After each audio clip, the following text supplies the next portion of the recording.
warahmatullahi wabarakatuh.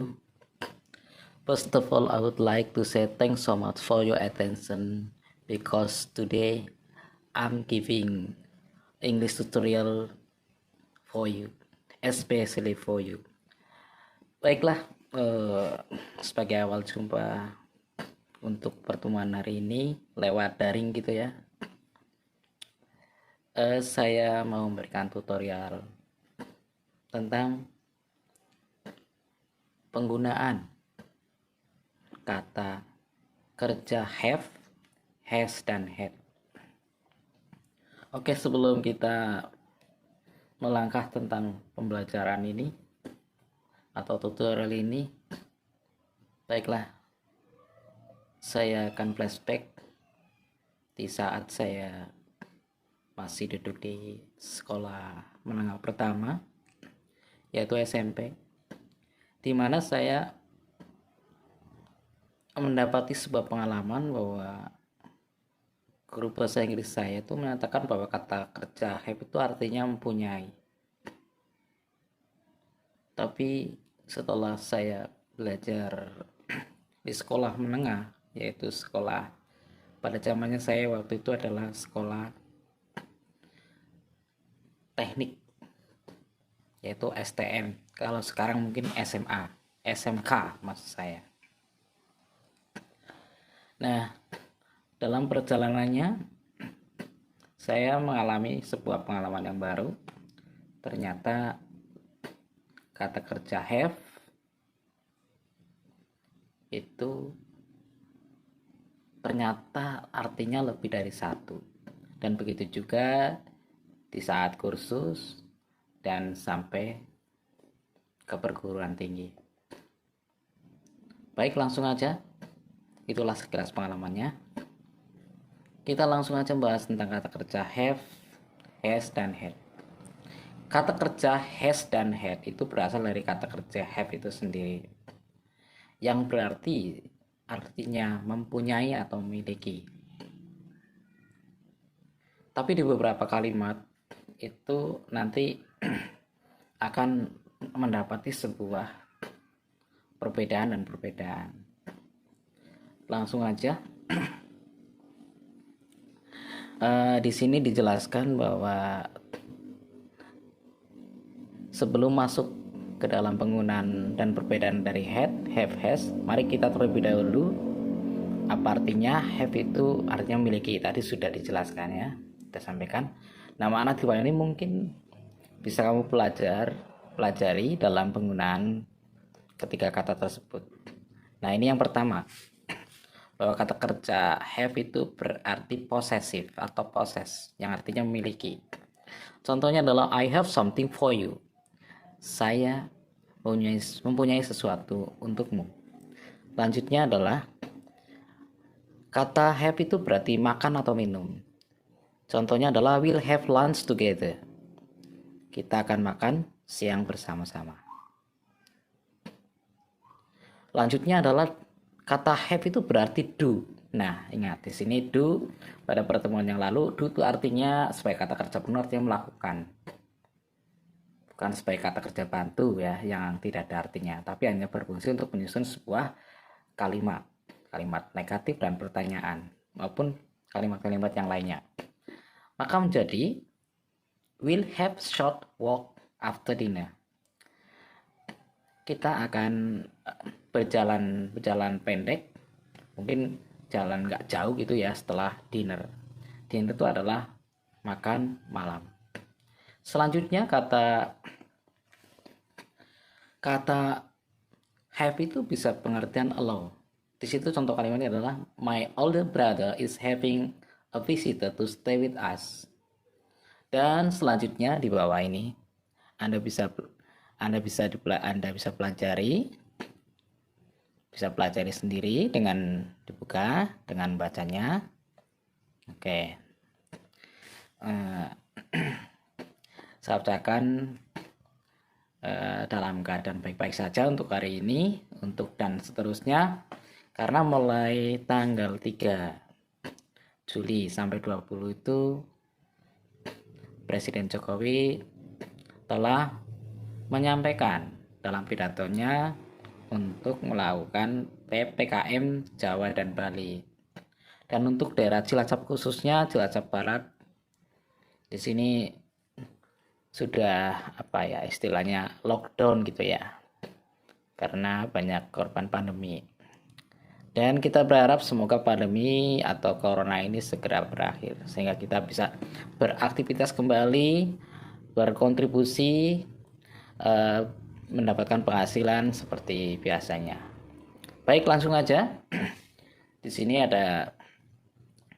kita lanjutkan dengan pembelajaran perbedaan have, has, dan had. Baik. Kalau dilihat dari penjelasan ini bahwa kata have itu adalah bentuk present. Have dan has adalah bentuk present yang berarti mempunyai atau tidak artinya mempunyai. Dalam artian kalau sebagai digunakan untuk simple present artinya mempunyai, tapi kalau digunakan untuk present perfect bisa jadi have dan has ataupun had itu adalah sebagai kata kerja bantu. Jadi fungsinya adalah untuk menyusun sebuah kalimat. Tapi kalau melihat dari arti kali ini, maka perbedaannya di sini adalah have pastinya digunakan untuk subjek I, you, we, they. Sedangkan has untuk she, it. Lalu had adalah untuk bentuk lampaunya, yaitu bentuk past tense. Nah, ini untuk semua subjek I, you, they, she, it itu untuk had. Untuk dalam past perfect gitu ya. Oke, lanjut. Nah, ini contoh di dalam kalimat seperti ini. Dan keterangannya, untuk lebih jelasnya mari lihat contoh penggunaan have, has, dan has dalam bentuk kalimat.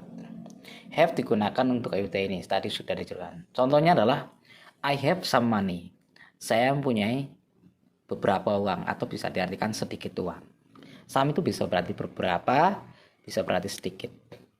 Terus they still have time to go. Mereka masih punya waktu untuk pergi.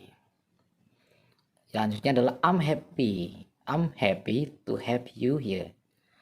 Ya, artinya di sini adalah saya senang kamu berada di sini. Jadi di sini jangan diartikan happy itu mempunyai ya, berada bisa berarti. Sedangkan has digunakan untuk si tadi sudah dicontohkan, yaitu contohnya adalah he has some ideas to say. He has some ideas to say. Dia itu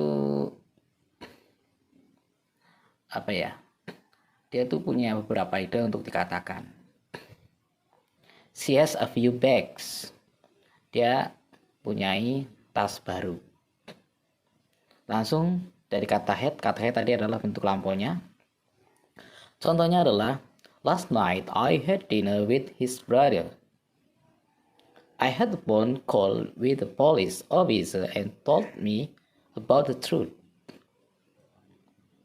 Ya, di situ tadi malam saya makan malam bersama saudara laki saya.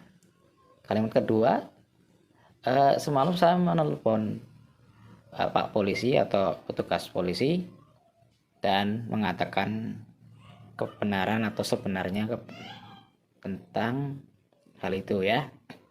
Oke, di bawah ini langsung aja ada kata kontraksi. Kontraksi itu berasal dari kata bahasa Inggris, yaitu kata benda atau kata kerja itu sendiri, yaitu construct. Jadi construction itu artinya di sini adalah penyingkatan.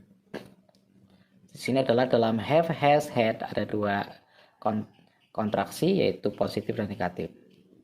Nah, itu apa? Tadi sudah dijelaskan secara sederhana bahwa kontraksi adalah merupakan penyingkatan dengan menggabungkan dua kata atau lebih. Biasanya kontraksi diterapkan dalam percakapan bahasa Inggris agar lebih singkat dan ringkas. Bagaimana contoh kontraksi positif dalam ketiga kata ini? Contohnya adalah I've itu adalah berasal dari kata I have. I have a dream, maka menjadi I have a dream. You have menjadi you've. They've berasal dari kata they have, we have, dan seterusnya. Contoh penggunaan dalam kalimat I've taken some books. Saya telah mengambil beberapa buku. You've got no idea about it. Kamu tidak punya ide tentang itu. They've given me this. He studied English well. Nah, ini kalimat yang terakhir di sini. His itu bukan berarti singkatan he is. Memang ada kesamaan, tapi di sini pengertiannya kenapa kita nebaknya pasti pakai has. Nah, kita larinya ke konteks. Konteksnya itu adalah kita lagi bahas tentang has, bukan tentang is. Selain ada kontrasi positif, ada juga kontrasi negatif yang merupakan gambaran kalimat negatif. Dalam bahasa Indonesia, kalimat negatif memiliki kata tidak. Hasn't, has not, haven't, jadi berasal dari kata have not, dan seterusnya.